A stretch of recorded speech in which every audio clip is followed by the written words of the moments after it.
Aujourd'hui, dans la rubrique invité du jour, nous recevons M. Abba Alassane. Il est ancien député malien et secrétaire général du parti CODEM, Convergence pour le développement du Mali. Il est au Burkina Faso et il a donné une conférence publique sur le terrorisme.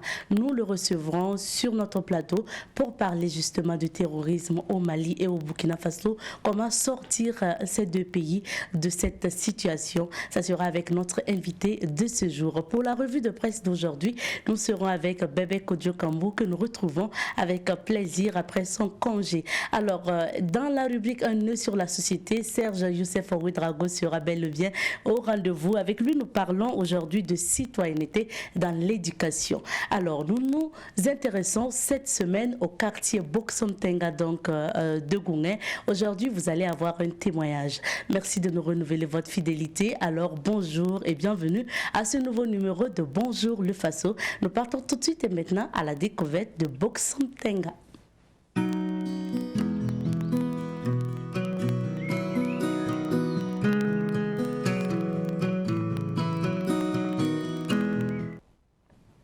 Encore appelé le quartier des récréatrales, ou encore très connu d'ailleurs comme le quartier des récréatrales, il faut retenir que le quartier qui abrite le festival Les Récréatrales, ce festival de théâtre, se prénomme donc Boksomtenga, et puis Boksomtenga qui signifie tout simplement l'endroit où il fait bon vivre. C'est dans ce quartier que se tient donc le festival Les Récréatrales, qui est une rencontre professionnelle des hommes donc de théâtre, et puis bien sûr c'est dans ce quartier que les spectacles de théâtre sont diffusés au niveau des cours familiales.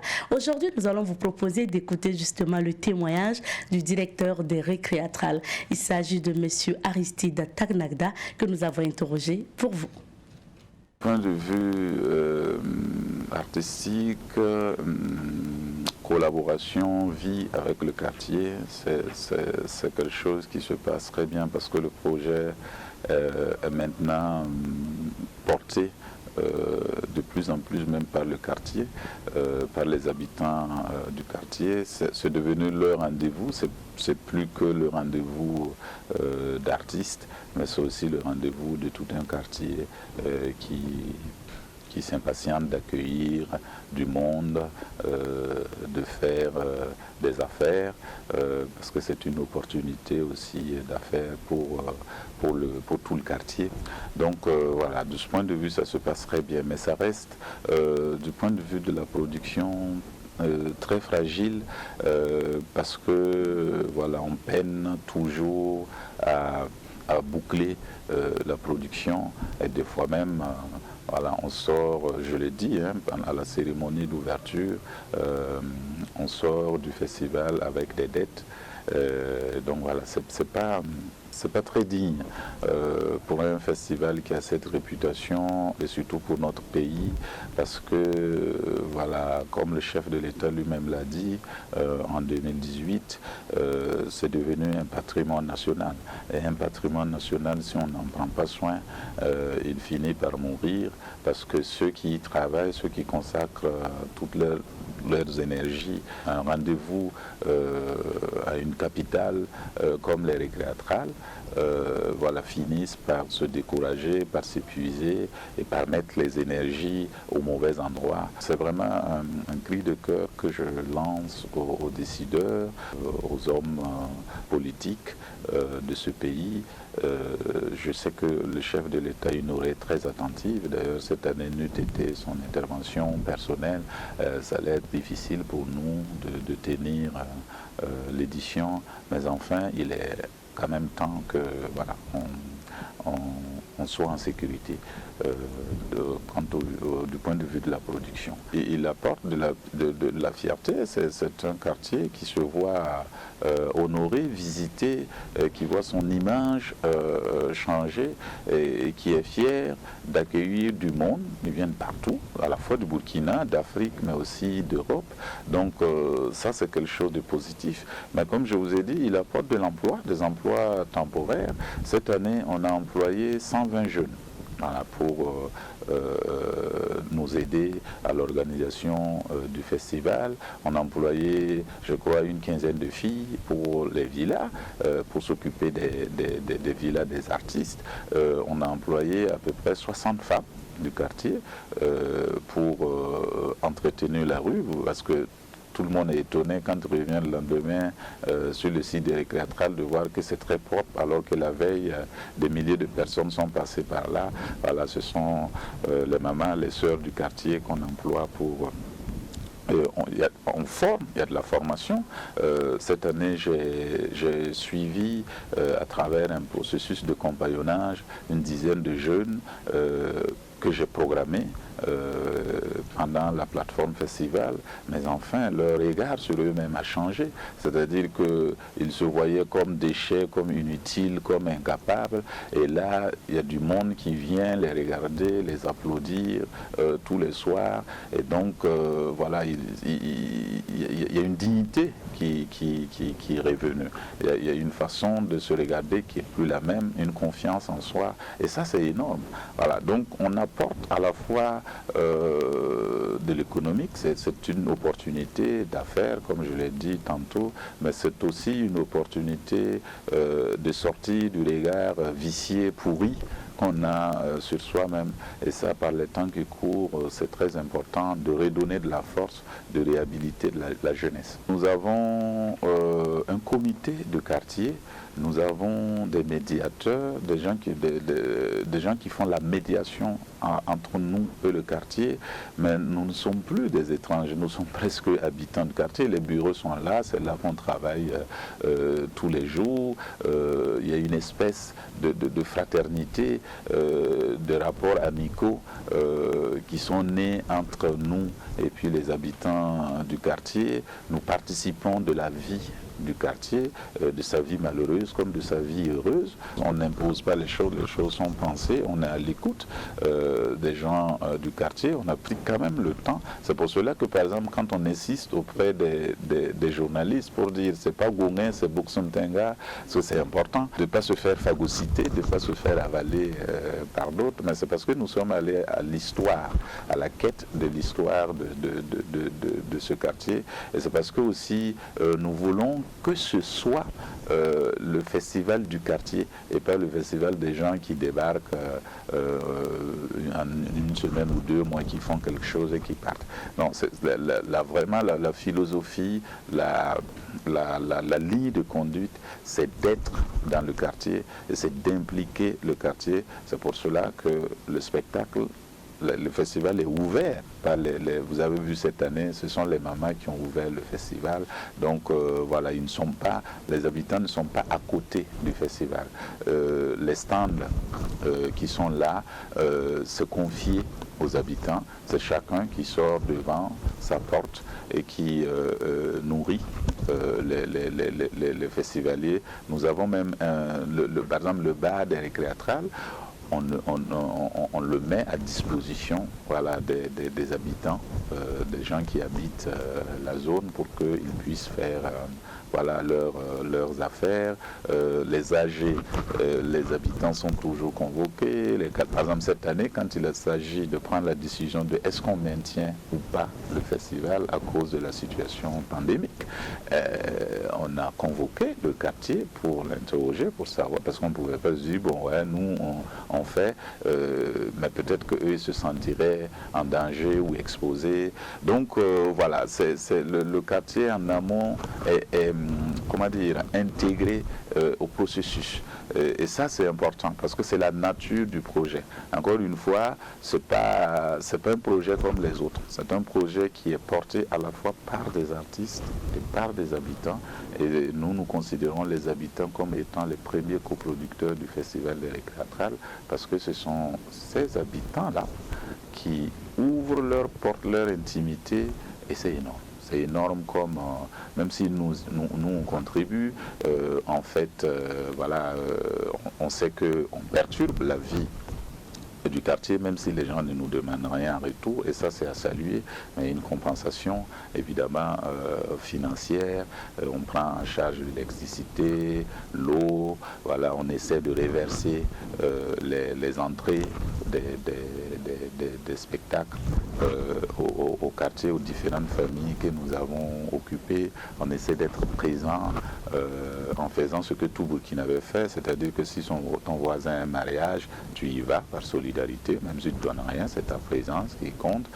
S'il a un décès, tu y vas. Voilà, on essaie d'être de bons voisins, de bons habitants du quartier. Et en tout cas, jusqu'à présent, voilà, les choses on vit ensemble et tout va bien. Merci donc d'avoir écouté ce témoignage de Aristide Atagnagda, directeur des récréatrales, qui nous parlait justement de la cohabitation des populations du quartier Boxontenga avec notamment donc eux, organisateurs des récréatrales, mais également les étrangers qui viennent pour les récréatrales et qui nous parlaient aussi de ce festival de théâtre. Pour la suite de cette émission, nous allons partir aux informations et c'est à travers la revue de presse.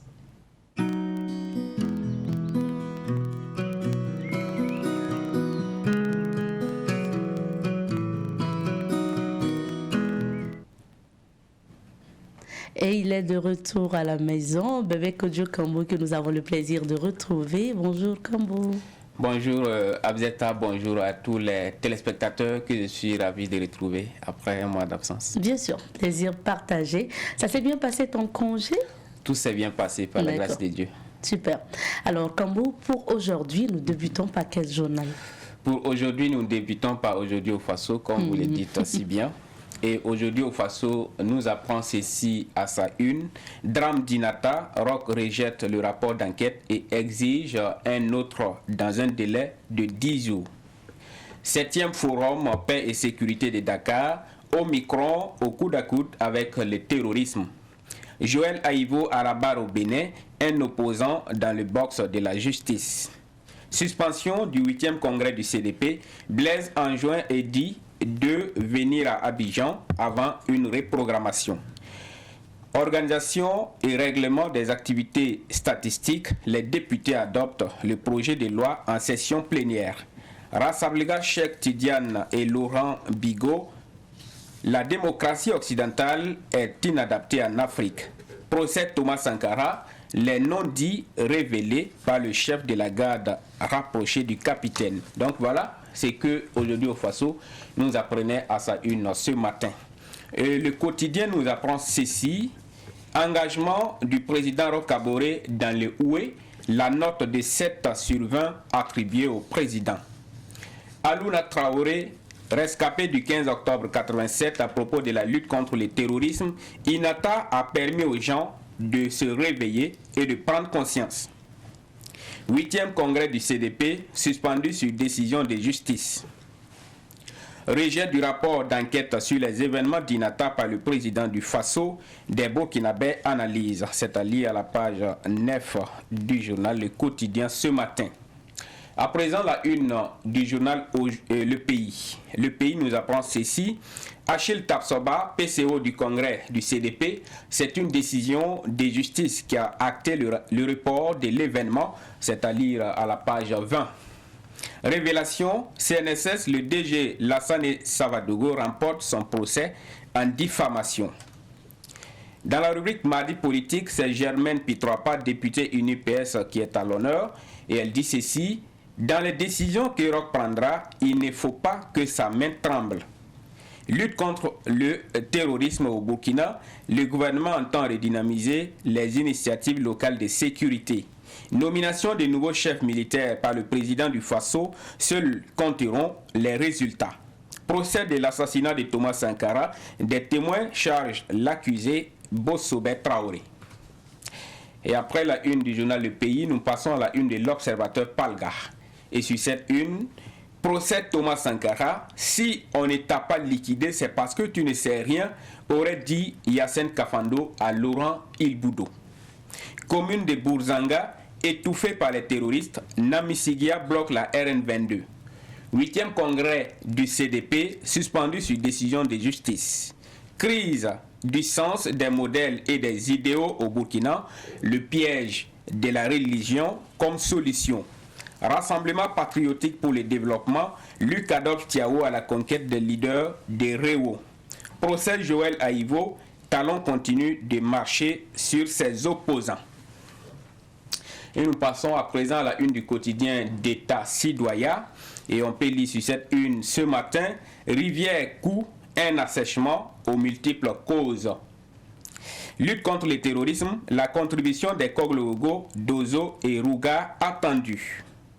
Dans la rubrique Trait de plume, on peut lire Drame d'Inata, crève l'abcès. Donner à caractère personnel, un livre pour naviguer en sécurité. Procès du 15 octobre 1987, Sankara a dit « Je me rends », le témoin Claude Zidwemba. Donc c'est selon le témoin Claude Zidwemba. Programme réserve des biosphères transfrontalières, bonne performance maintenue malgré les défis sécuritaires. Fonctionnement des juridictions, développer une culture d'excellence. C'était le titre ce matin à la une du quotidien d'État Sidoya. Et du côté de Bobo Dioulasso, l'Express du Faso nous apprend ceci. Stade Wobi en palais des sports, centre commercial, hôtel 5 étoiles. Voici ce que sera Bobo Dioulasso dans 10 ans. Et dans la rubrique Autant les dit de l'Express du Faso ce matin, l'on apprend si le président a rejeté les rapports, c'est que l'heure est grave. Achille Tapsoba, vice-président du CDP, nous nous conformons à la décision de la justice. Sécurisation des villes et campagnes, Kogloweogo, Dozo, Rouga et autorités peaufinent de nouvelles stratégies. Libération des organisateurs de la marche du 27 novembre, Ablacé appelle les leaders religieux et coutumiers à se saisir du dossier. Et pour terminer avec l'Express du Faso, coup d'État du 15 octobre 1987, c'est Bossobet Traoré qui nous a trahis. Et avant de terminer, visitons le site d'information www.burkimbia.com et sur ce site on lit ce matin Dédougou Ismaël Thiema, le petit berger de Warkoy devenu un grand homme d'affaires. Report du congrès du CDP, Eli Komwego bientôt à Abidjan pour échanger avec Blaise Compaoré. Drame d'Inata, les conclusions du rapport d'enquête rejetées par le président du Faso. BAM, les populations des Namissigians excédées par les enlèvements et le blocus. Donc voilà quelques titres à lire ce matin sur www.burkimbia.com et c'est ce qui m'a fait à la lecture des unes ce matin à Bzeta. Merci bien pour cette lecture. Place maintenant aux commentaires. Et pour le premier sujet, nous nous intéressons au rapport donc, sur le drame d'Inata. Le président du Faso qui rejette ou qui est insatisfait donc, de ce rapport. Oui, insatisfait, donc rejeté. Donc c'est ce que l'on a appris depuis hier. C'est les quotidiens d'État Sidoya et l'AIB notamment qui ont révélé l'information avant que le ministre de la Communication, porte-parole du gouvernement, ne la confirme sur d'autres médias. Donc, ce qu'on peut dire, c'est que c'est confirmé. Le président du Faso a rejeté les rapports d'enquête sur le drame d'Inata. Donc, un rapport qui avait été commandité par lui-même depuis que voilà, les débats et autres ont commencé à s'enflammer un peu sur cet incident qui a laissé, en tout cas, chaque Burkinabé dans un état d'âme, en tout cas, pas trop satisfaisant, si on peut le dire ainsi. Donc, le rapport est rejeté et ça suscite en tout cas beaucoup de commentaires. Selon ce qui est dit, c'est que le président du Faso a estimé que le rapport-là ne donne pas suffisamment d'informations qui puissent lui permettre de prendre les décisions qui s'imposent. C'est ce qui est dit. Et l'autre information, c'est que c'est un rapport qui contiendrait des zones d'ombre. Donc, difficile de spéculer là-dessus si l'on n'a pas vu le rapport. Il n'y a que ceux qui ont produit les rapports ou ceux qui ont vécu peut-être les événements ou le président du Faso qui l'a lu, qui peuvent vraiment apprécier tout ce qui s'est dit jusqu'à présent. Pour moi, ce sont des spéculations parce que, voilà, on peut se dire peut-être que le rapport, voilà, ne contient pas les informations qu'il faut, alors que peut-être le rapport aussi contient des informations qui dérangent, par exemple. Donc, difficile pour nous qui n'avons pas vu le rapport de pouvoir peut-être spéculer, par exemple, mais l'information qu'on peut donner, c'est que le rapport a été rejeté Et officiellement, le rapport comporterait des zones d'ombre et ou ne contiendrait pas des informations suffisantes qui puissent permettre au président du Faso de prendre les décisions qui sied. Donc, ce qu'on peut dire, si ce qui est dit dans les rapports est vrai, c'est tout à fait normal. Si vous avez besoin d'un certain nombre d'informations pour prendre des décisions et que vous ne les retrouvez pas dans le rapport, c'est tout à fait normal que vous les rejetiez, quitte à ce qu'on vous dise clairement ce qui s'est passé afin que vous puissiez prendre les décisions. Et je dis cela parce que le président du Faso lui-même est conscient aujourd'hui qu'il est attendu par tous les Burkinabés sur ces sujets-là. Après tout ce que les gens ont entendu, que les hommes qui étaient au front, par exemple, n'avaient pas de vivres, c'est quelque chose qui a choqué tout le monde. Donc, le président du Faso sait pertinemment qu'il est très attendu sur ces dossiers-là par tous les Burkinabés. Donc, il ne peut pas prendre n'importe quelle décision. Donc, il faut qu'il y ait toutes les informations qui lui permettent de pouvoir prendre les décisions qui sied. Donc, on attend de voir un peu... Un autre délai a été donné. Un autre délai a été donné, donc délai de 10 jours à compter du 3 décembre. On attend de voir si un nouveau rapport sera présenté au président du Faso et surtout ce qu'il en sera. Ok, deuxième actualité, nous parlons de la situation sécuritaire. Une conférence nationale sur les initiatives locales de sécurité. Oui, une conférence nationale sur les initiatives locales de sécurité qui s'est tenue hier à Ouagadougou, précisément au palais de la culture et de la jeunesse Jean-Pierre Guingané. Alors, c'est une conférence qui s'est tenue sous le thème « Contribution des initiatives et structures communautaires locales de sécurité dans la lutte contre le terrorisme », donc qui a réuni un peu les forces de défense et de sécurité, les autorités gouvernementales, notamment le ministère de la Sécurité, certains partenaires financiers comme le PNUD par exemple, et les groupes d'autodéfense comme les Koglogo, les Dozo et les Rouga. Donc, quand on parle d'initiatives locales de sécurité, on parle justement de ces groupes d'autodéfense. Donc, les travaux ont permis, par exemple, de porter un regard d'abord sur la situation nationale, de voir un peu les difficultés vécues sur le terrain, et de voir également les particularités de chaque région, les efforts qui sont déployés sur le terrain, mais aussi de pouvoir voir ce qu'il y a comme succès sur lesquels on peut s'appuyer pour faire des propositions, pour apporter de nouvelles stratégies en vue donc d'impliquer davantage ou en vue de permettre une certaine synergie sur le terrain entre forces de défense et de sécurité, Koglogo, Dozo et Rouga dans la lutte contre le terrorisme. Alors, ce qu'il faut dire, c'est que, comme je l'ai dit au départ, c'est une initiative soutenue par le PNUD à travers son programme Cohésion sociale et sécurité et état de droit, ainsi que plusieurs pays partenaires comme les États-Unis, l'Allemagne, le Danemark, par exemple. Donc, on s'est dit quand même que c'est une initiative qui aura un certain soutien financier. Et par exemple, parce qu'on le dit toujours, ce qui manque, par exemple, à ces initiatives locales de sécurité, c'est souvent les moyens. Vous avez vu ces SOS que certains VDP ont lancé, par exemple, à travers les réseaux sociaux. Dans tous les villages du Burkina, personne n'est prêt à fuir pour abandonner son village, mais souvent les gens n'ont pas les moyens pour se défendre. Donc c'est une rencontre qui vient à point nommé. Il est temps, peut-être pour les Burkinabés, surtout pour la jeunesse, de dire Boribana et de défendre le pays. Parce qu'à l'heure actuelle... Ça veut dire quoi?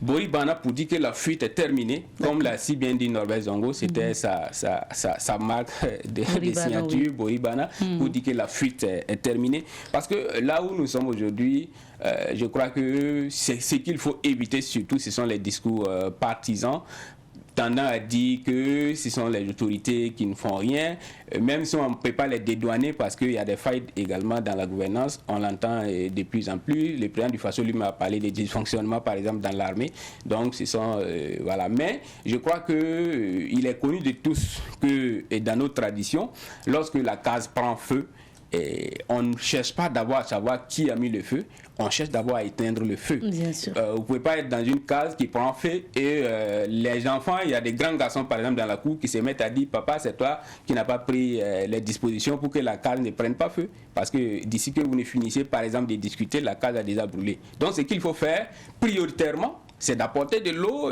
pour pouvoir éteindre le feu avant de pouvoir situer les responsabilités. Donc, si nous sommes dans une situation où nous pensons que ceux-là qui sont à la tête de ce pays ne font pas assez pour que nous ayons la sécurité, je crois qu'à l'heure actuelle, nous devons laisser ça. Ce sont les historiens qui vont écrire ça dans les livres d'histoire pour que nos petits-enfants qui viendront puissent savoir que à partir de 2016, dans l'histoire du Burkina Faso, il y a eu tel dirigeant qui était au pouvoir, il y a eu tel problème, et voilà ce qu'il a eu à faire, voilà ce qu'il a eu à démontrer comme compétence. Il faut laisser les historiens écrire ça.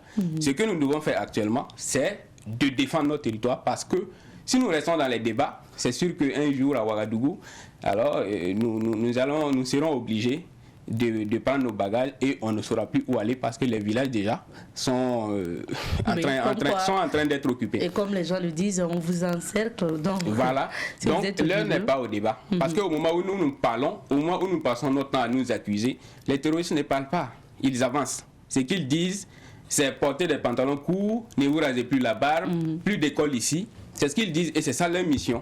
Voilà. Et nous, notre mission, aujourd'hui, à l'heure actuelle, ce n'est pas d'accuser les gens, ce n'est pas par exemple de passer notre temps à nous chamailler. Normalement, ça devait être ça. Donc, quand je dis que les jeunes Burkinabés doivent désormais dire Boribana, ça ne veut pas dire que si des hommes qui viennent en armes ou bien lourdement armés dans votre village, il ne faut pas fuir. Je ne dis pas aux gens d'aller se faire tuer, mais si vous fuyez, allez-y dans nos gouvernorats, allez-y frapper à la porte de nos camps militaires pour dire nous avons besoin d'armes pour aller défendre nos villages. Il ne faut plus fuir pour aller s'asseoir dans une ville en tant que déplacé et puis dormir à l'air libre. Il ne faut plus faire ça. Parce que je l'ai dit, ce qui manque, c'est les moyens pour se défendre.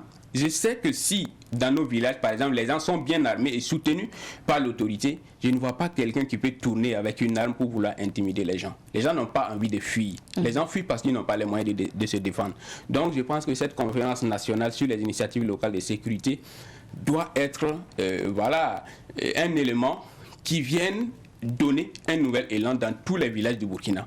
Et quand on parle aujourd'hui des VDP, avant on nous disait 8 par village, je crois qu'on doit dépasser cela. Tout le monde sait que 8 personnes ne peuvent pas défendre un village si des gens viennent attaquer par centaines. Donc aujourd'hui, on doit être dans une situation où s'il y a un jeune d'un village qui est prêt à prendre une arme pour défendre son village, je ne dis pas de distribuer les armes sans tenir compte de la moralité par exemple des gens, mais on doit être à mesure de lui donner l'arme pour qu'il puisse aller défendre son village. Je crois qu'on doit être dans cette dynamique aujourd'hui. Et ça doit se faire, bien sûr, dans un cadre organisé, à travers, bien sûr, ces initiatives locales de sécurité. J'espère vivement que cette conférence qui a eu lieu hier a tenu compte de tous ces aspects. Parce que quand vous formez 8 personnes, ils partent faire un camp dans un village, ce sont des gens qui vous jettent en pâture parce qu'ils sont vulnérables. Vous faites un camp à 8. Vous pouvez défendre quoi? Même à 20 personnes. Parce que dans tous les villages où il y a eu attaque, on a toujours commencé par les camps de VDP qu'on neutralise rapidement avant d'avancer. 8 personnes ne peuvent pas s'asseoir et pouvoir défendre leur position, c'est pas possible.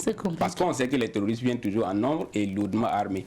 Donc ce qu'il y a lieu de faire, c'est que désormais, c'est un appel que je lance. Si vous fuyez, n'allez pas vous asseoir avec les femmes dormir à l'air libre. Ce qui est mieux, c'est d'aller frapper à la porte de nos gouvernements, parce que ça se passe dans les régions. Si vous fuyez, allez frapper à la porte de nos gouvernements. Ne les laissez pas dormir, dites-leur que vous avez besoin d'armes pour aller se défendre. C'est la meilleure solution. Oui. Parce qu'actuellement, c'est plus une affaire d'armée. Tout le monde sait que c'est ce qu'on a fait depuis longtemps, depuis 2016, et on ne s'en sort pas. On a voulu laisser la chose à la seule armée. Ça ne veut pas dire que l'armée est incapable, mais l'armée a besoin d'être soutenue par les populations. Et la jeunesse ne doit plus continuer à fuir. On peut fuir quand on n'a pas d'armes, mais si vous fuyez, allez-y réclamer les armes pour aller défendre vos villages. C'est la meilleure solution. Le message est très bien passé, Kambou. Et pour finir, nous partons au Bénin où Joël Aivo est condamné pour 10 ans de prison. Oui, Joël Aivo, condamné à 10 ans de prison. Alors, je m'avais lié ce titre de l'Observateur Palga. Procès Joël Aivo, Talon continue de marcher sur ses opposants. Donc, je lis cela, je vais revenir là-dessus. Joël Aivo qui est condamné à 10 ans de prison par la CRIET.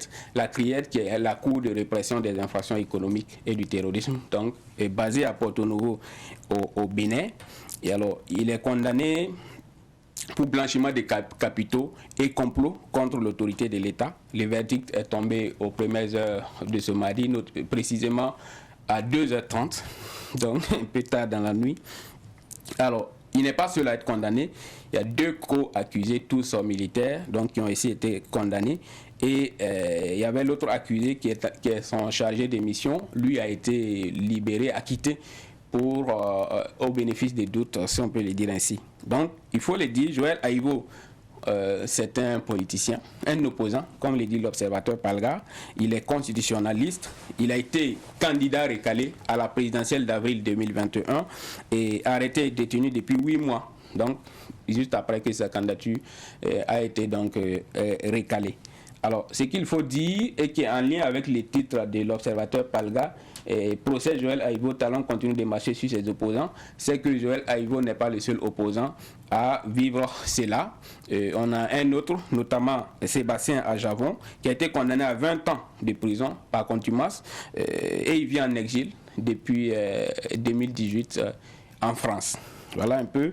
Et il y a aussi Rekia Madougou, la magistrate démissionnaire, qui est en détention depuis le mois de mars. En plus de ceux-là, il y a Biodraman Tiyani et Mamadou Tiyani qui sont condamnés en février pour atteinte à la sûreté de l'État.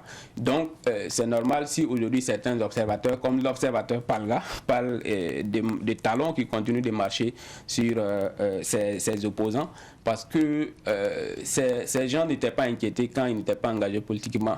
Quand on prend par exemple Joël Aïvo, il s'est engagé politiquement il n'y a pas longtemps, mais c'est un jeune constitutionnaliste très dynamique. C'est un ami même au jeune constitutionnel burkinabé, le professeur Abdoulaye Soma, et qui s'est aussi engagé politiquement ici. Donc, quand on voit un peu que ce sont des opposants qui sont emprisonnés, il y a de bonnes raisons de se poser des questions sur la véracité de ces accusations, sur les intentions réelles peut-être, sur la neutralité de cette cour de répression des infractions économiques et du terrorisme, la CRIET. Donc voilà un peu l'info qu'on peut donner. Patrice et Joël Aïvo est condamné à 10 ans de prison. Donc lui, il dit seulement qu'il paye son engagement politique. Bon, c'est ce que disent également beaucoup d'observateurs. D'accord. Merci bien, Kambou. On te retrouve la semaine prochaine. La semaine prochaine. Bonne suite à vous. Merci bien. Reste avec nous. C'est l'occasion pour nous d'aller jeter un coup d'œil au niveau de la météo pour découvrir les couleurs du temps.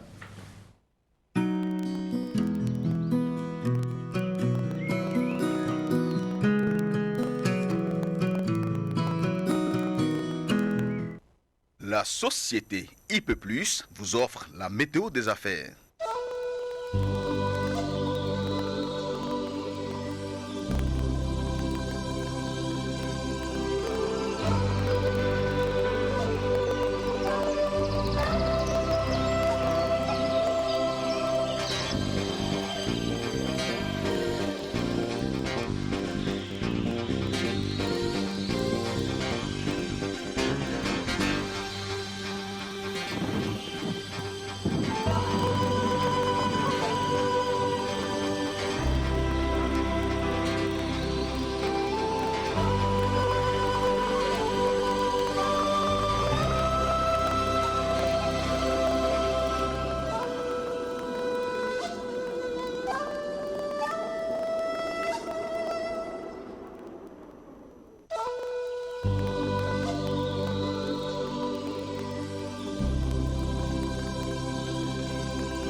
météo des affaires vous a été offerte par la société IP+, le numéro 1 du haut débit. Et pour la suite de cette émission, nous allons passer à la rubrique Invité du jour.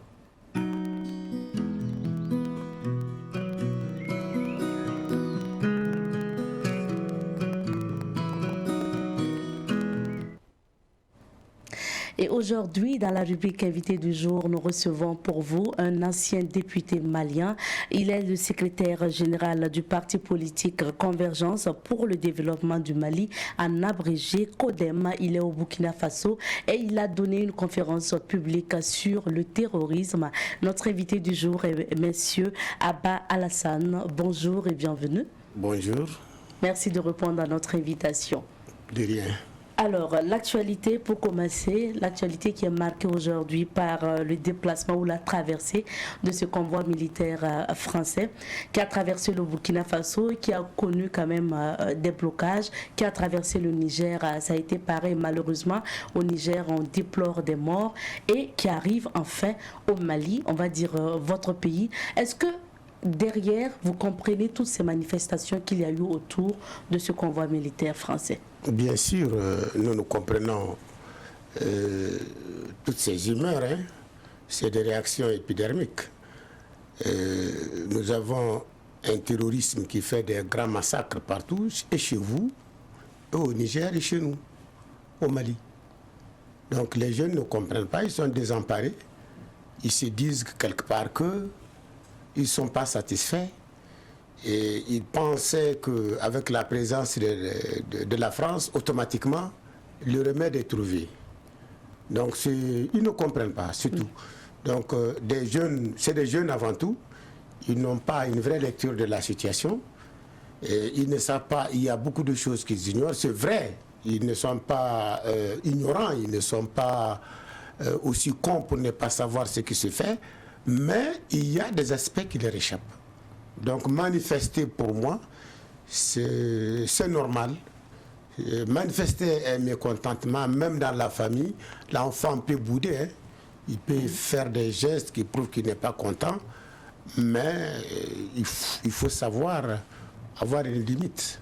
Et parlant du Mali, comment se passe la transition malienne, pilotée aujourd'hui par justement des militaires? La transition malienne, elle se passe, elle est là. Elle est là. Si vous demandez ceux qui sont là, qui font la transition, ils vont vous dire que tout se passe très bien. Et si on vous demande à vous? Si moi on me demandait, je dirais que la transition ne se passe pas très bien. Parce que nous avons fait un bon parcours déjà du délai imparti à la transition. Je crois qu'il ne doit rester que 3-4 mois. On ne voit pas encore le bout du tunnel. On ne voit pas les élections parce qu'une transition, sa vocation, c'est de sortir de la transition. Sa réussite, c'est de parvenir à sortir de la transition, tenir des élections et puis remettre le flambeau à un président élu. Bon, ça, pour ce qui est des élections, très sincèrement, on ne voit pas le bout de l'écheveau, on ne voit pas de solution venir. Sur ce plan, je dirais qu'il n'y a pratiquement rien.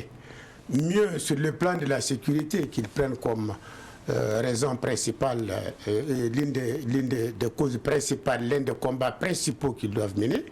Bon, le constat, on le fait tous. Les attaques, les massacres des citoyens, c'est tous les jours. L'insécurité, contrairement à ce que l'on pensait avec le départ des BK, des militaires, des professionnels étant déjà là, qui ont eux-mêmes la matière, qui ont la main à la pâte, ils savent ce qu'il leur faut, ils ont les moyens qu'il leur faut, personne ne leur empêche de le faire. La sécurité, il est là. Aujourd'hui, il est même aux portes de Bamako, si vous voulez, parce que la région de Sikasso qui était épargnée il y a quelques mois, aujourd'hui, on sait très bien que c'est infesté. Même la région de Kaï et de Koulikoro, qui sont à quelques encablures de Bamako, imaginez-vous, Koulikoro, c'est quand même à 60 km de Bamako. Si à 60 km de Bamako, dans une région, on fait des attaques, ou bien dans la région de Nara, nous ne sommes pas satisfaits de la façon dont les choses sont en train de se passer. Et pour vous, ça ne va pas, vous dénoncez, vous n'approuvez pas justement la gestion donc, de la junte militaire, et vous semblez aussi ne pas approuver ce coup d'État justement militaire.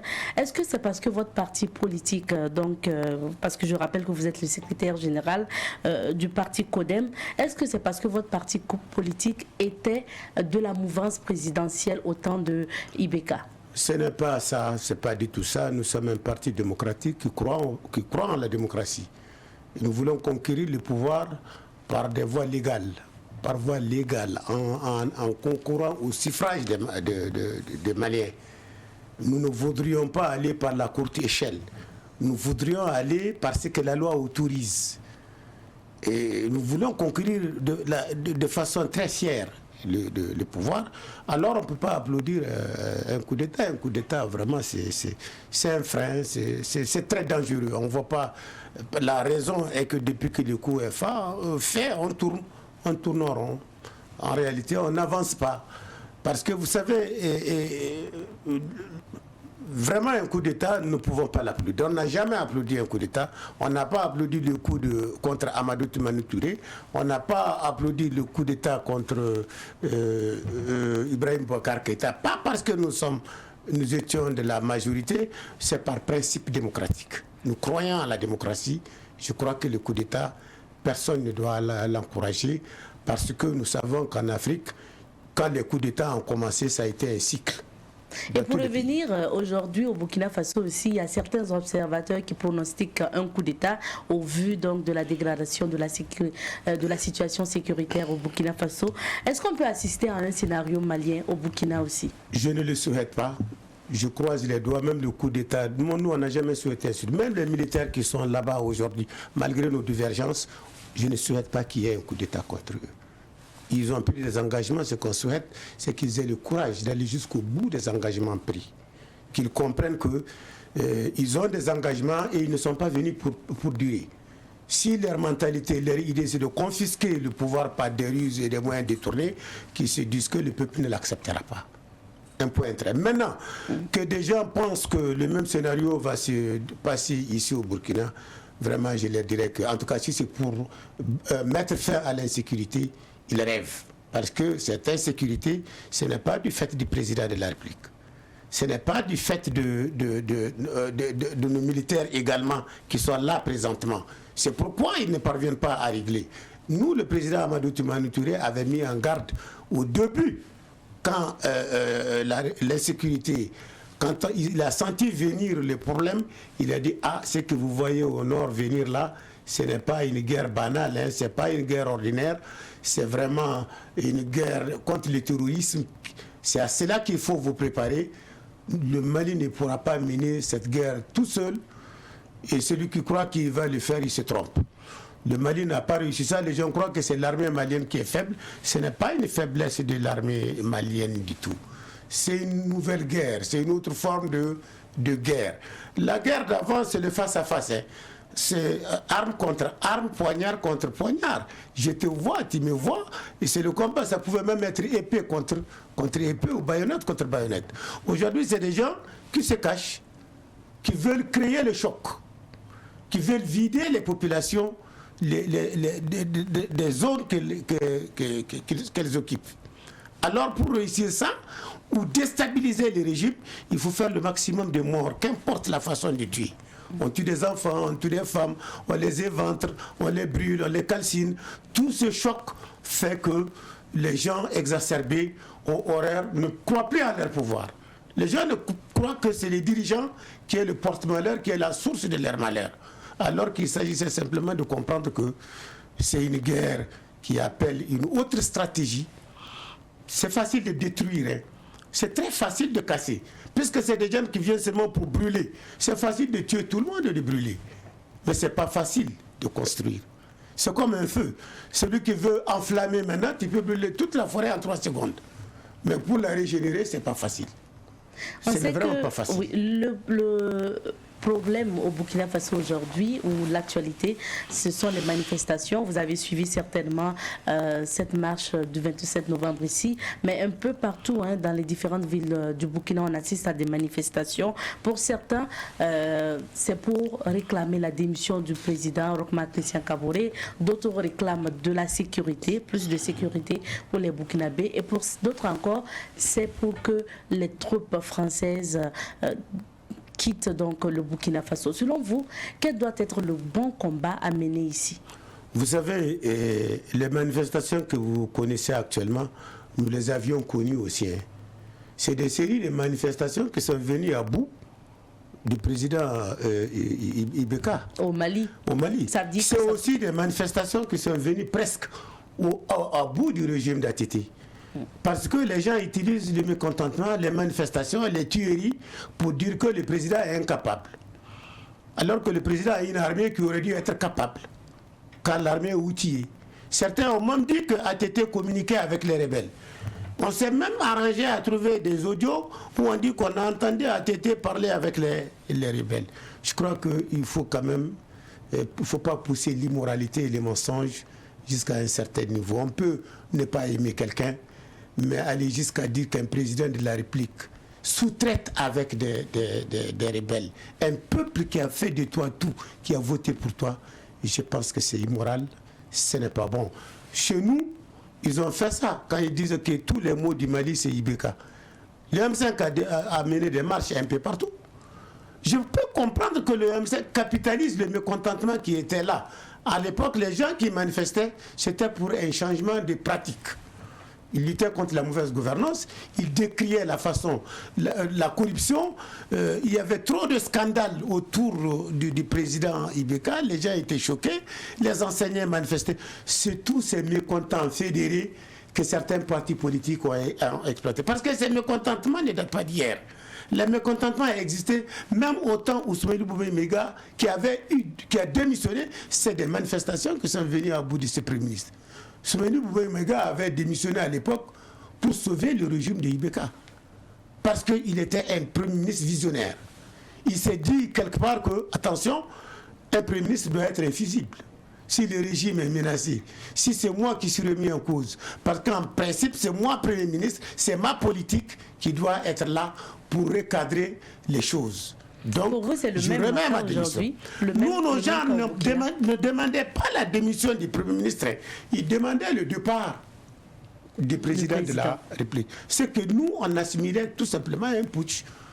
Quand on force le président à démissionner par force, bon, les militaires, très souvent, ils attendent. Si nous-mêmes, politiques, il y a la grogne entre nous, on les pousse, on les manipule, parce qu'ils sont poussés, et sous le régime de ATT, et sous le régime d'Ibeka, les politiques étaient là, ils guettaient les occasions. Bon, les militaires qui n'attendent que l'occasion, et je suis, comme le disait le général Moussa Traoré à l'époque, des pêcheurs en eau trouble.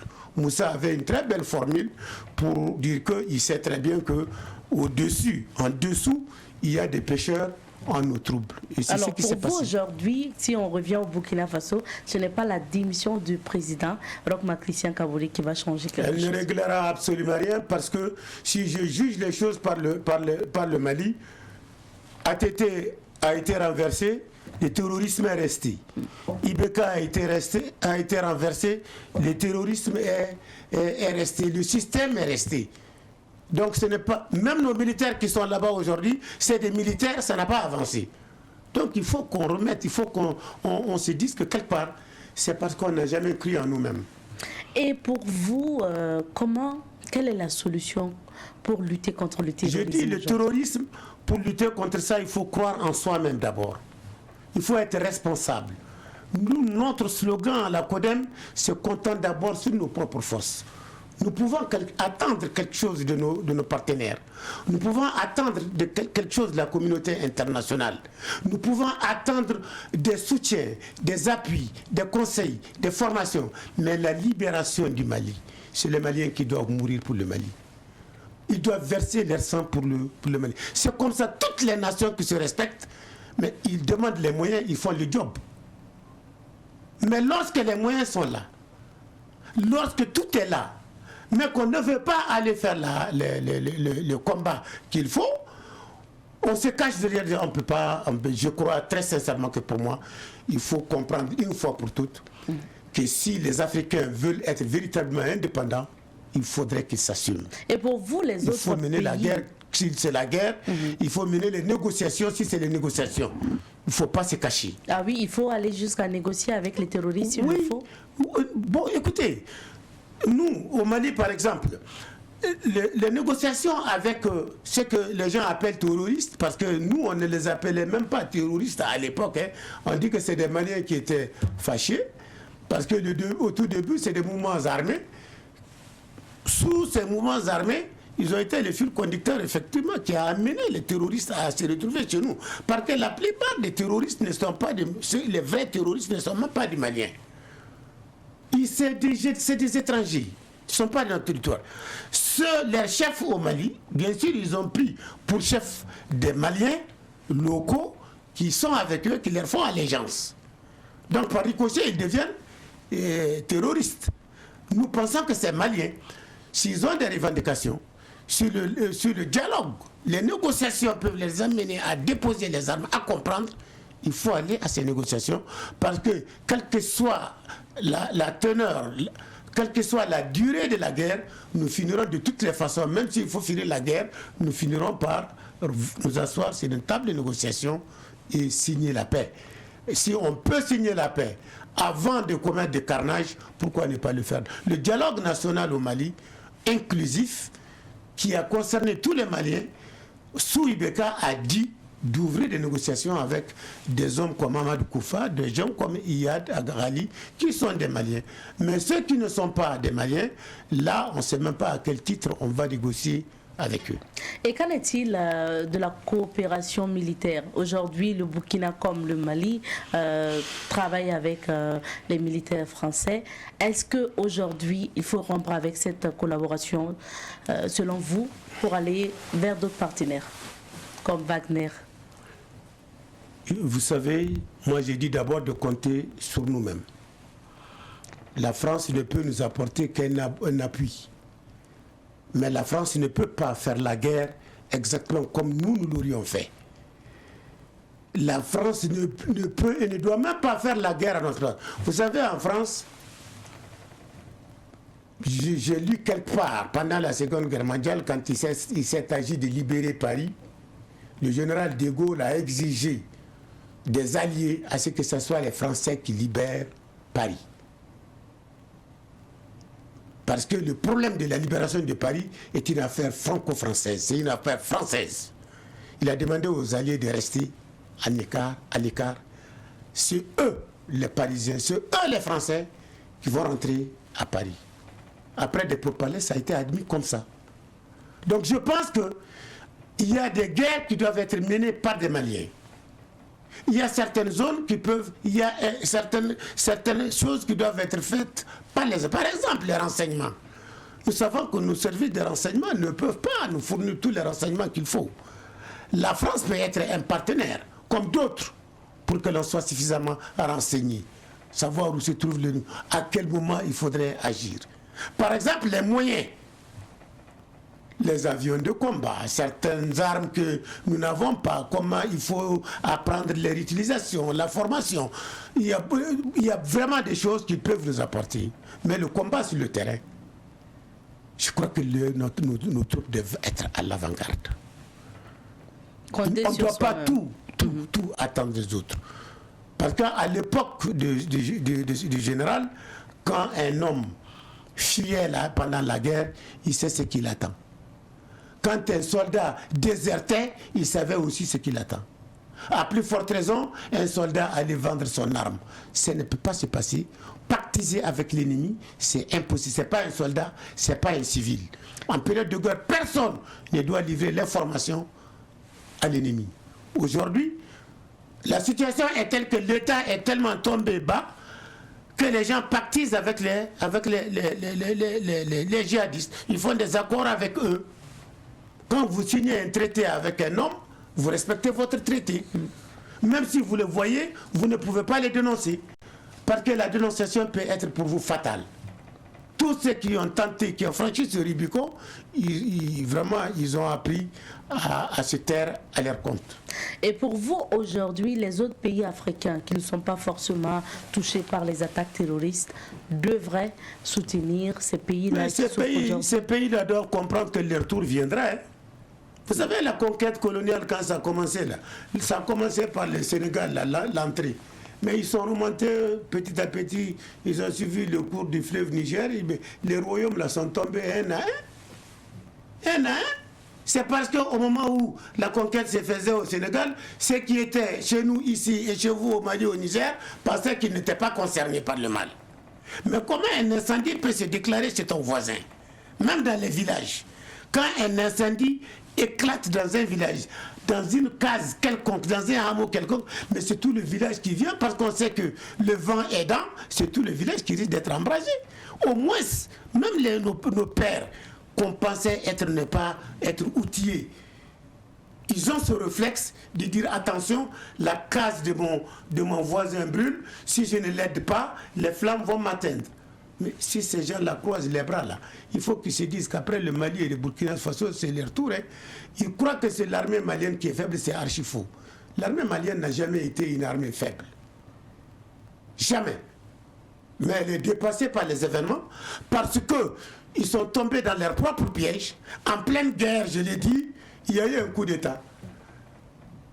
Et ça a permis carrément à l'ennemi, sans combattre, d'occuper les garnisons du Nord, Gao, Tombouctou, Kidal, en 3 jours. Sans combattre. Pendant ce même moment, la CEDEAO, obligée de respecter ses textes, sanctionnait le Mali, suspendait d'abord le Mali et faisait embargo sur les armes.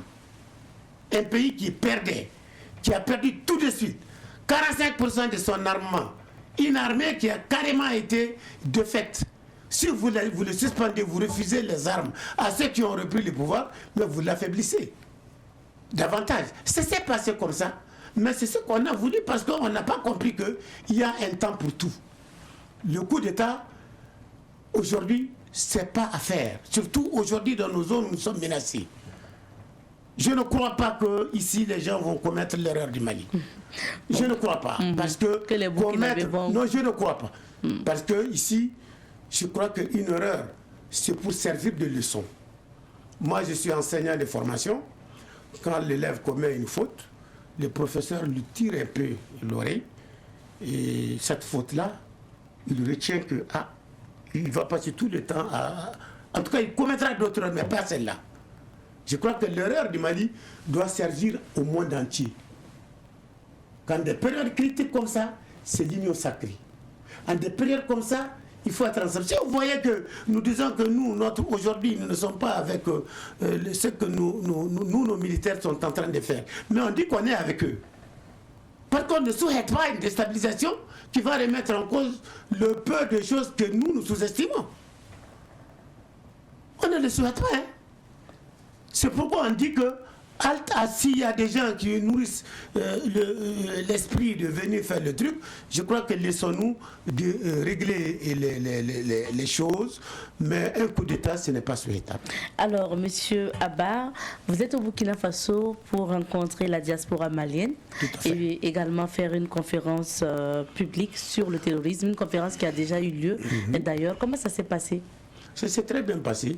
Nous, quand nous sommes arrivés d'abord ici, en réalité, c'est l'attitude et les questions posées par nos compatriotes qui nous ont suscité à dire, écoutez, avec ces questions, on ne peut pas aller famille par famille pour expliquer à tout le monde, sinon on ne finira pas le séjour.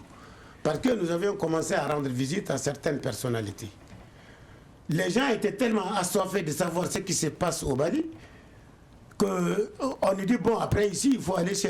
On voit qu'à ce rythme-là, nous ne quitterons pas les Burkina Faso parce qu'ils sont des milliers à être là et chacun souhaite être rencontré pour avoir des informations. C'est là qu'ils nous ont dit, je crois que organisons une rencontre avec l'ensemble des Maliens. Vous allez passer un message que tout le monde va recevoir. Et en passant ce message, on a dit, écoutez, ce n'est pas seulement le Mali qui a besoin de cette information. Je crois qu'ici même au Burkina, il faut que les gens comprennent que le terrorisme, c'est un phénomène partagé. Le problème que vous avez, c'est aussi notre problème. Il ne peut pas y avoir de paix au Mali si ça ne va pas au Burkina. Le Burkina ne va pas dormir tranquillement sur son oreiller comme si de rien n'était, pendant que ça brûle là-bas à Koro, pendant que ça brûle là-bas à Sanga, à Bandiagara, pendant que ça brûle tout proche d'eux, à côté de Dori.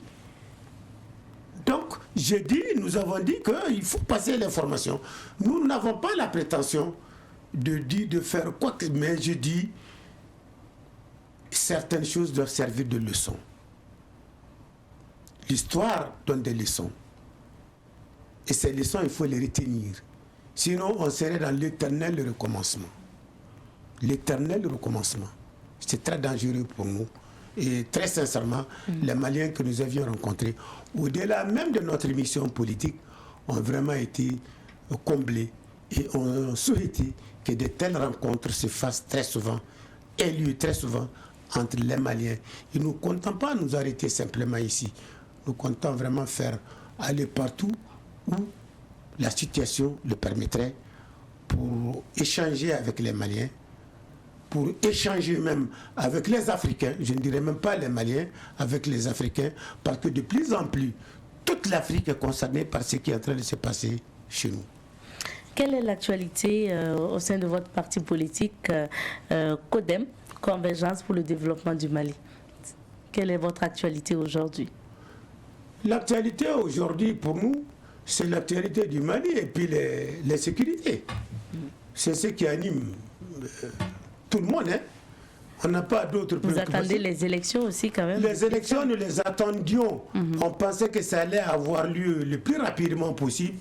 Mais ce que nous apprenons de l'autre côté, de la part du Mali officiel, ceux qui sont chargés d'organiser, ne nous donnent pas espoir de la tenue de ces élections. Mais dans tous les cas, nous sommes un parti politique. Pour nous, un parti politique doit être toujours prêt. Un parti politique doit se dire qu'on prenne 2 ans, 3 ans, 5 ans, 8 mois, 3 jours, il y aura les élections parce que les militaires ne vont pas s'éterniser. On n'ira pas aux 23 ans de Moussa Traoré. Ça, je crois que et même ne vont pas penser une seule seconde à ça. Nous allons aller aux élections, donc nous devons nous tenir prêts. Donc vous êtes prêt à présenter votre candidat? Bien sûr. Nous avions toujours présenté un candidat depuis que le parti est créé. Ce serait notre 3e fois. Et Inch'Allah, si le Tout-Puissant le permettait, nous allons nous présenter parce que pour nous, ceux qui gagnent, ce sont ceux qui se présentent. Même à la loterie nationale, là, il faut jouer pour gagner. Au tiercé, il faut jouer pour gagner. Ce qui est clair, ceux qui ne jouent pas ne gagnent pas. Nous croyons en notre étoile, nous croyons vraiment en nous-mêmes, nous croyons à la CODEM, nous croyons au peuple malien. Nous pensons que de plus en plus, l'heure est au changement et le changement, on peut l'amener sans coup d'État. Merci, notre temps d'entretien est terminé. Nous allons vous permettre un dernier mot, un dernier message à l'endroit de tous ceux qui nous suivent. Eh bien, je leur dirais simplement de croire et de garder l'espoir. L'homme doit se nourrir d'espoir. Parce que Dieu ne nous laissera pas comme ça. Moi, je suis croyant. Je sais qu'il y a certaines choses auxquelles le destin, on n'échappe pas à ça. Si ça doit arriver, mais il faut s'assumer. Il faut croire en nous. Il faut croire en l'Afrique. Il faut croire au Burkina Faso, à son génie. Il faut croire au génie malien, en sa jeunesse. Il faut croire en nos femmes. Il faut croire en notre jeunesse. Je crois très sincèrement qu'ensemble, si nous mutualisons nos forces, si nous croyons en nous-mêmes, si nous nous mettons ensemble, il n'y a pas une montagne qu'on ne peut pas soulever. Merci à vous d'être passé. Bon retour au Mali. Merci bien, madame. Je rappelle que nous recevions pour vous M. Abba Alassane. Il est ancien député malien, secrétaire général du parti CODEM, Convergence pour le développement du Mali. Il était au Burkina Faso pour rencontrer la diaspora malienne au Burkina et également animer une conférence publique sur le terrorisme. C'est ici qu'on s'arrête pour notre entretien de ce jour. Nous poursuivons avec cette émission et cette fois-ci, nous parlons du festival Ciné Droit Libre. Vous le savez, depuis samedi dernier, ce festival bat son plein donc à Ouagadougou et ce jusqu'au 11 décembre prochain. Pour aujourd'hui, nous recevons une réalisatrice dont le film est diffusé durant le festival. Elle est connue en tout cas du public burkinabé parce qu'elle a été donc poulain de bronze au FESPACO 2021 dans la catégorie court-métrage fiction. Nous parlons donc de Karine Bado, réalisatrice du film Zalissa, que nous retrouvons à présent. Bonjour et bienvenue. Bonjour et merci de m'avoir invitée. Merci d'être là pour nous parler de votre film. Avant de nous intéresser à Zalissa, déjà dites-nous comment vous vivez ce festival Ciné Droit Libre de cette édition. Tout d'abord, je vais dire merci au comité d'organisation du festival, Droit Libre d'avoir sélectionné le film. Je le vis, je dirais, très bien dans la mesure où le film est largement diffusé et dans des zones où je trouve que ça répond à un besoin. Et ce besoin est lequel? Le film est diffusé dans des zones périphériques. Les quartiers, hier par exemple, il était diffusé à Yonko 2 et ce soir il sera diffusé au terrain de Samba. Okay. Et demain, vendredi 10, je crois, il sera diffusé à l'espace Gambidi, le matin et le soir. Alors, Zalissa, c'est le film, votre film qui a été sélectionné, qui passe et qui passera toujours tout au long de ce festival Ciné Droit Libre. Quelle est la thématique que vous abordez dans Zalissa? Zalissa raconte l'histoire des enfants qui, la nuit, sont des vendeurs ambulants et la journée sont scolarisés. À travers l'histoire de Zalissa, on suit cette petite fille qui aide ses parents à vendre soit des cacahuètes, des yams, et son frère des œufs. Et la journée, ils vont à l'école. Mais nous savons tous que sur leur parcours de vente, les enfants sont confrontés à des difficultés. Ça peut être un accident, ça peut être également des rencontres qui ne sont pas forcément des rencontres qu'on voudrait que nos enfants puissent faire. Parce qu'il y a des prédateurs sexuels, il y a également les enfants vont dans des endroits où ils ne devraient pas y être à leur âge. Et voilà, ça parle un peu de ce que nous vivons dans notre société. Je raconte tout simplement la société. Et Zalissa a 11 ans, qui va être tentée quand même de s'adonner à la prostitution. Finalement, est-ce qu'elle va emprunter ce chemin ou bien elle va se ressaisir? Il faut voir le film pour savoir, n'est-ce pas? Il faut voir le film pour savoir. Il faut voir le film pour savoir, mais je peux juste ajouter que en plus d'être tentée par cette éducation de rue, on a également des amis qui peuvent également nous tenter différemment. D'accord. Une histoire donc qui cadre un peu quand même avec le thème du Ciné Droit Libre. Quel futur pour nos enfants? Donc vous comprenez si votre film a été sélectionné pour diffusion durant ce festival. Quel futur pour nos enfants est véritablement un thème qui correspond, je dirais, à Zalissa. Et Zalissa correspond à ce thème. Parce que le futur pour nos enfants, c'est vrai que nous pouvons parler beaucoup d'un point de vue beaucoup plus large, un système politique, sociétal qu'on met en place. Mais il faut d'abord penser à la famille.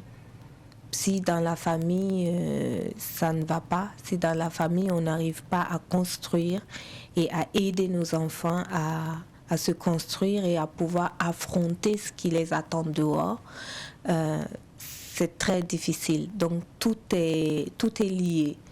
Voilà pourquoi c'est très important que ce film soit vu, et particulièrement dans les zones assez sensibles, je dirais périphériques, où on a de plus en plus d'enfants qui s'adonnent à cette activité. Mais ici, ils n'adonnent pas parce que c'est forcément le choix, même si par la suite, il y a beaucoup, parce qu'il y a la déperdition scolaire pour beaucoup de jeunes filles et même pour les garçons. Mais il faut bien aider les familles. Donc ça reste quand même un débat qu'il faut que réellement on réfléchisse déjà en famille, en tant que parents, en tant qu'enfants. Quels conseils nous pouvons donner à nos enfants pour qu'ils puissent détecter ce qui peut être un danger dehors. Alors Karine Bado, Poulain de bronze au FESPACO dans la catégorie court-métrage fiction, forcément c'est un trophée qui vous ouvre des portes pour d'autres projets. Ah ben j'espère. Ce n'est pas encore arrivé, non? Mais c'est sûr que vous avez fait peut-être des rencontres lors du FESPACO ou après qui vont quand même vous accompagner pour d'autres productions. Ce qui est sûr déjà, c'est une fierté. C'est grandiose d'avoir le Poulain de bronze. Et ça l'est et pour moi et pour toute l'équipe qui a travaillé sur le projet. Et nous espérons en tout cas, parce que pour un réalisateur et une équipe de production, on a toujours des projets. Donc on voudrait toujours les soumettre et que les portes s'ouvrent toujours. Et c'est une grosse responsabilité également que d'avoir un poulain.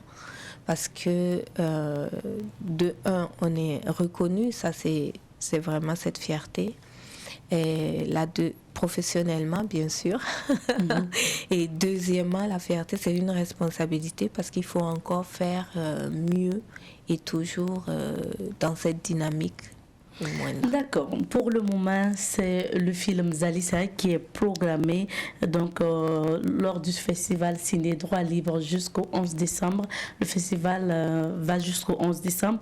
Nous allons vous permettre, pour finir, de rappeler les jours de diffusion de Zalissa. Ce soir déjà, je vous donne rendez-vous au terrain de Samba, le grand terrain de Samba, pour suivre Zalissa à 20h30. Et vendredi à 10h à l'espace Gambidi. C'est un espace que le Ciné Droit Libre a conçu pour les enfants. Et c'est un espace récréatif en même temps. Et le soir à 20h30 pour ceux qui veulent encore venir. D'accord. Pour voir le film Zalissa, ça fait combien de minutes? 35 minutes. 35 minutes. Merci à vous d'être patient. On vous souhaite encore bon festival. Merci. Karine Bado, que nous recevions, elle est réalisatrice et son film Zalissa est en diffusion donc durant le festival Ciné Droit Libre. Pour accompagner notre invité, nous allons vous proposer de suivre un élément. Il s'agit notamment du VTR de Un œil sur la société. Aujourd'hui, nous nous intéressons à la citoyenneté dans l'éducation avec Serge Youssef Ouedraogo que nous allons retrouver juste après l'élément.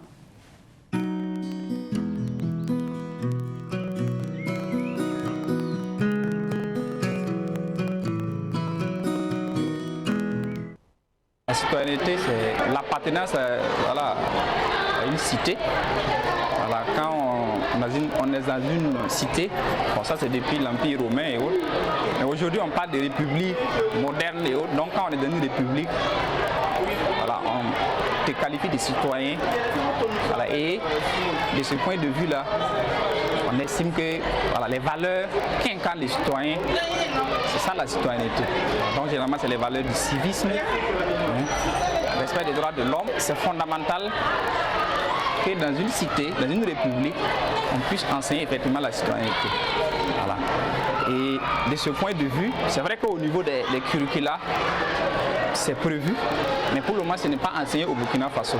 C'est dommage. Parce que la citoyenneté aussi c'est un terme qui englobe les questions de respect des droits de l'homme, les questions du civisme et aussi l'exemplarité. Voilà. Parce que si vous voulez un citoyen modèle, il faut effectivement que les autorités aussi donnent ce modèle-là. Pour moi, quand on parle des citoyens ou de la citoyenneté, en fait, c'est simplement la conscience d'appartenir à une cité, à une nation, à un pays et de vivre en fonction. Quand on prend les objectifs de l'éducation au Burkina Faso, alors vous allez voir qu'il est bien stipulé que tout ce que nous avons comme curricula et autres éléments vise à former les citoyens. Donc c'est d'abord même, j'allais dire, l'une des missions principales de l'éducation, de l'enseignement. Donc dans ce sens, en réalité, eh bien, on ne peut pas dire qu'on instruit un élève, qu'on apprend un certain nombre de choses à un élève, et si on ne lui apprend pas à vivre en tant que citoyen. Je pense que c'est par là que tout commence, et leur apprendre cela permet de préparer des hommes et des femmes qui pourront être à même de gérer ce pays comme il se doit demain. L'éducation est la base de tout développement, l'éducation est la base du développement de tout pays. Et je pense que cela commence depuis le bas âge. Donc pour moi, c'est très important d'inculper les valeurs de citoyenneté à tout enfant à partir de la maternelle déjà, même si l'enfant ne va pas à la maternelle, à la maison, en famille et tout. Donc pour moi, c'est très important, c'est très capital, parce que si on rate l'éducation à partir du bas âge, on dit que c'est un mauvais enfant qui devient un mauvais adulte. Déjà commencer à inculper les valeurs de la citoyenneté aux enfants de bas âge, c'est très capital, c'est très important pour le développement de l'Afrique et de notre pays en particulier. Ça permet à l'élève d'apprendre certaines valeurs, surtout de la vie en société. Voilà, à travers certaines disciplines qui sont enseignées, ça permet aux enfants d'adopter certains comportements. Souvent on parle de l'éco-citoyenneté. Ça va permettre à l'enfant d'apprécier, de maîtriser, de respecter d'abord son milieu de vie. Voilà, éviter certains comportements et aussi d'acquérir des valeurs propres à, disons, sa république. Voilà. On parle par exemple des citoyens burkinabés. En enseignant la citoyenneté dans nos établissements, ça va permettre aux enfants d'acquérir des valeurs propres au pays. Nous disons merci à toutes ces personnes qui ont intervenu dans ce téléma et merci à Pakisba Mariam Ouedraogo pour ce micro-trottoir. De retour sur ce plateau avec Serge Youssef Ouedraogo que nous avons le plaisir de retrouver après pratiquement 2 semaines. Bonjour Youssef et bienvenue. Bonjour Abzeta. Alors, ça va mieux? Oui, Dieu merci, ça va. D'accord. Car ensemble, nous parlons aujourd'hui de la citoyenneté dans l'éducation et on a pu écouter donc les témoignages de la population, très important dans l'éducation des enfants. Il faut commencer dès le bas âge à leur apprendre ce que c'est que la citoyenneté, leur éduquer donc pour une bonne citoyenneté. Mais justement, on parle de citoyenneté, Youssef. Qu'est-ce que la citoyenneté? Ici, quand on parle de citoyenneté ici, surtout amené à l'éducation ici, c'est l'enseignement moral et civique ici qui est mis en œuvre chacun dans le niveau d'école là, au lycée, dans le lycée professionnel là, qui est au centre de l'éducation. Parce qu'il faut apprendre à l'enfant dès la base la manière de vivre en société. Parce que la société a des règles qu'il faut aussi donner ces règles-là à la base. Il ne faudrait pas laisser que l'enfant aille en 6e terminale pour vouloir vraiment le forcer maintenant à suivre la voie que vous voulez l'inculquer. Il faut l'inculquer dès la base âge. Voilà, si vous voulez l'élève là, en ce moment-là, du préscolaire, l'autre dame a dit du préscolaire même, il faut commencer dès le préscolaire là, les différentes valeurs, l'entraide mutuelle, le respect des parents, des plus âgés, etc. Donc, quand on met tout ça dans le même plat, quand l'enfant grandit, je pense qu'il sera un bon citoyen en quelque sorte. Alors, Youssef, est-ce que quand on parle de l'éducation à la citoyenneté, cette éducation peut débuter aussi à la maison? Oui, j'ai toujours dit ici que l'éducation, c'est pas à l'école. L'éducation, c'est à la maison d'abord. C'est à la maison, les parents, papa et maman, les frères, les petits frères, les grands frères. En ce moment, vous commencez à inculquer les différentes valeurs. Vous savez que une fois vous avez même dû parler ici qu'avant on mangeait en groupe. Voilà, on posait le plat et au moins 5 personnes pouvaient venir. On savait le grand frère qui devait d'abord commencer, le petit frère. Quand il y a un morceau de viande, on sait qui doit prendre. Voilà, tout ça c'est à la maison, c'est pas à l'école qu'on doit inculquer ces différentes connaissances-là. Ce sont les valeurs. Les valeurs. Mais éduquer un enfant aussi à être un bon citoyen demain dans la société, pour toi, ça débute par la maison. À la maison. D'abord et ensuite, à la maison. Nos maîtres d'école et nos professeurs de lycée peuvent... Ils vont récupérer maintenant pour le savoir, savoir-faire, être pour ajouter ce que la base, la fondation, pour fonder une maison, si la maison est mal, si la fondation n'est pas bien faite, ça va s'écrouler. Bien sûr. La fondation commence où? Youssef à la maison. l'a toujours dit, l'éducation ou la base de l'éducation, c'est à la maison. Et quel est l'objectif de l'éducation à la citoyenneté? L'objectif ici, c'est de permettre aux différentes personnes, surtout les élèves ici, à différents niveaux, d'avoir des valeurs, de connaître les différentes valeurs qu'ils doivent connaître pour pouvoir cheminer. Parce que la vie, c'est un cheminement. Quand vous n'avez pas ces différentes valeurs, en route, vous allez trébucher. Quand vous trébuchez, vous allez tomber. Maintenant, donc, quand on permet à ces enfants de pouvoir connaître ces différents trucs-là, la tolérance, il faut être tolérant, il faut aussi être pacifique dans la société. Voilà, vous savez souvent que quand les gens sortent pour des manifestations ou bien d'autres choses, d'autres commencent à vouloir faire du n'importe quoi qui n'est pas ça, à brûler ou à frapper, à casser. Ça, ils n'ont pas eu une fondation. Parce qu'on dit qu'il faut être pacifique.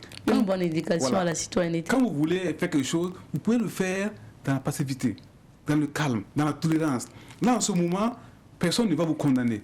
Mais quand vous n'avez pas déjà eu cette éducation au préscolaire, à la maison d'abord, au préscolaire, et ensuite, c'est ce que vous allez faire. Vous n'êtes pas un bon citoyen. D'accord. Et comment faire pour réussir cette éducation à la citoyenneté, surtout dans nos écoles aujourd'hui? Et dans les écoles aujourd'hui, vous voyez que quand on parle de l'incivisme grandissant, du fléau de la drogue, etc., c'est compliqué. Donc si à l'école, on peut réellement inculquer ces différentes valeurs aux élèves pour leur dire que ce que vous faites c'est bon, mais voilà ce que vous devez suivre. Il faut donner aussi souvent la parole à ceux qui ne peuvent pas prendre la parole. Parce qu'il y a des gens qui sont timides, et vous les évitez, vous ne donnez pas la parole.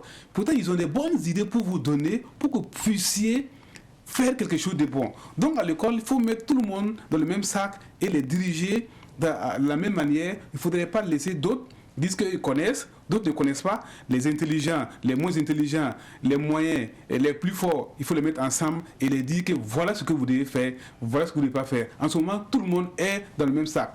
Parce que souvent, on laisse les 10 ans, je ne connais pas là, et on travaille avec ceux qui connaissent. Non, mais pour une bonne éducation à la citoyenneté, il faut inclure tout le monde. Parce que l'objectif aussi, c'est pouvoir produire des citoyens responsables.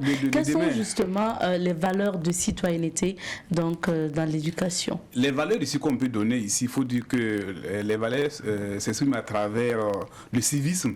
Voilà, le civisme dedans, il y a la civilité, il y a la solidarité, le changement de comportement, l'entraide mutuelle, le respect des plus âgés et entre vous-même, le respect entre vous-même.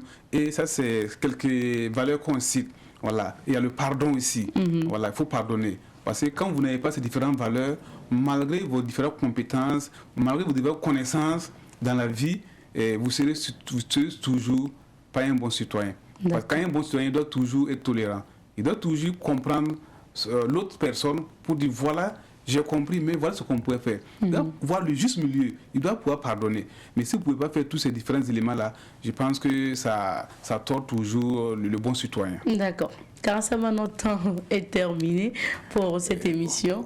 Merci, c'est un bon thème et puis nous espérons que chacun de nous déjà à la maison va veiller à ce que ses enfants ou ses proches puissent avoir une bonne éducation à la citoyenneté et l'école va prendre le relais. C'est tout ça. Merci et à mardi prochain. Merci de lever. Inch'Allah, Dieu le voudra. Merci à vous, fidèles téléspectateurs de Bonjour le Faso. C'est fini pour aujourd'hui. Merci à l'équipe de réalisation et de production de cette semaine. Rendez-vous demain mercredi pour d'autres aventures de l'émission Bonjour le Faso. N'oubliez pas, Bonjour le Faso, c'est le miroir du Faso au quotidien. Cuss.